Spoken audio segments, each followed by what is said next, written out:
యాదాద్రి జిల్లా వంగనపల్లి దగ్గర ఐకేపీ సెంటర్లో ధాన్యం కొనుగోలు ప్రక్రియను మంత్రుల బృందం పరిశీలించింది. మంత్రులు ఉత్తమ్ కుమార్ రెడ్డి, శ్రీధర్ బాబు, పొంగులేటి శ్రీనివాసరెడ్డి, ఎంపీ చామల కిరణ్ ధాన్యం కొనుగోలును అడిగి తెలుసుకున్నారు. భారతదేశంలోనే వరి ధాన్యం కొనుగోలులో తెలంగాణ ప్రథమ స్థానంలో ఉందన్నారు మంత్రి ఉత్తమ్ కుమార్ రెడ్డి. చివరి ధాన్యం గింజ వరకు కూడా కొనుగోలు చేస్తామని చెప్పారు. తడిసిన ధాన్యం గింజను కూడా ఎంఎస్పీ ధరకే కొనుగోలు చేస్తామని రైతులకు భరోసా ఇచ్చారు.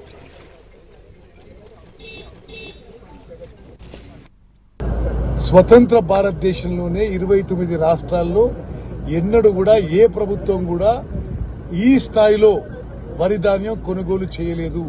ఇప్పుడు భారతదేశంలోనే తెలంగాణ రాష్ట్రం number 1 paddy producing state, number 1 rice producing state.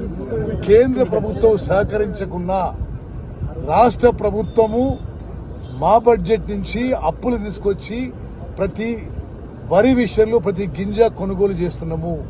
ఈ ప్రక్రియ కొనసాగుతుంది.